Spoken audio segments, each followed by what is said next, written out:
आज के एपिसोड में हम आपको भारत के इतिहास के कुछ ऐसे किस्से बताएंगे, कुछ ऐसी तस्वीरें दिखाएंगे जो भारत के इतिहास के कुछ ऐसे पहलू बताएंगी जिनसे शायद आप आज तक अनजान थे।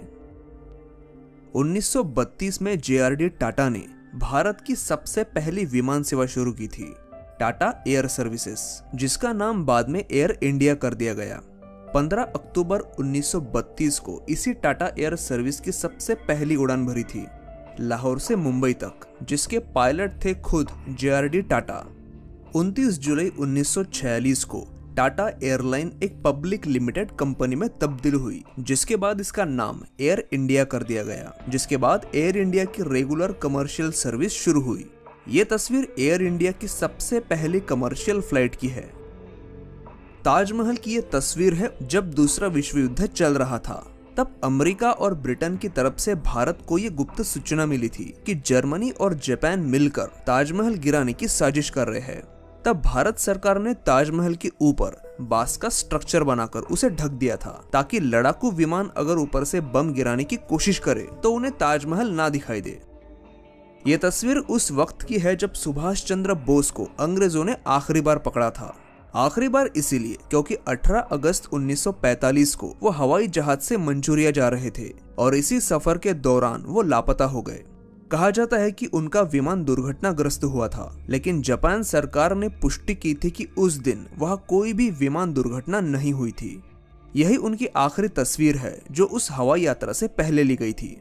ये शायद पहला और आखिरी ब्रिटिश अधिकारी था जिसने भारत के तिरंगे को सैल्यूट किया था। ये है लॉर्ड माउंटबेटन, जो भारत में ब्रिटिश शासनकाल में सबसे आखिरी वाइसरॉय थे।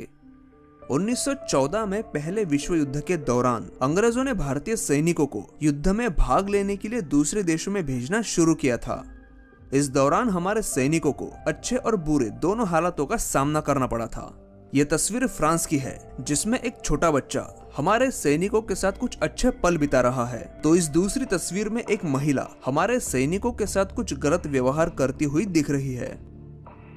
ये तस्वीर है ब्रिटेन की पहली रानी विक्टोरिया और उसके नौकर अब्दुल की।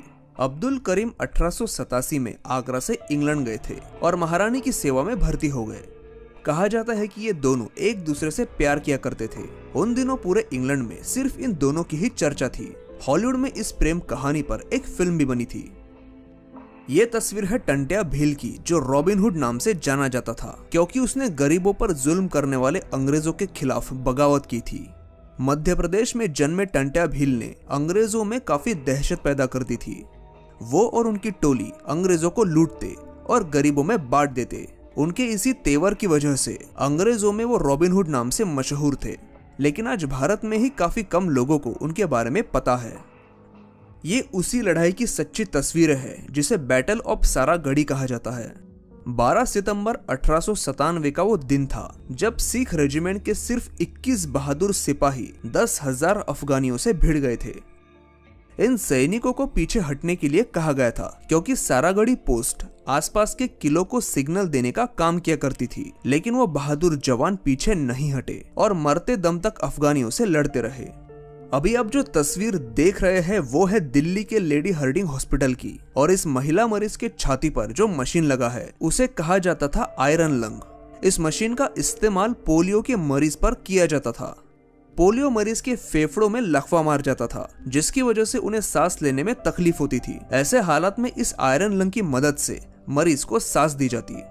इस तस्वीर में जो बीच में खड़े हैं वो है प्रोफेसर रिकॉल्टन, जो अमेरिकन लेखक और एक मशहूर यात्री थे।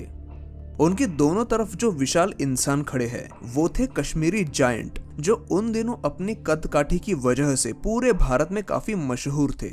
उन दोनों में से दाहिनी तरफ जो खड़ा है वो उस वक्त मतलब 1903 में भारत में मौजूद सबसे लंबा शख्स था। तो ये था आज का एपिसोड। आज के इस एपिसोड द्वारा हमने कुछ नया करने की कोशिश की है। उम्मीद है ये कोशिश आपको जरूर पसंद आएगी। हमें कमेंट करके बताना मत भूलिए और वीडियो को लाइक भी जरूर कीजिए।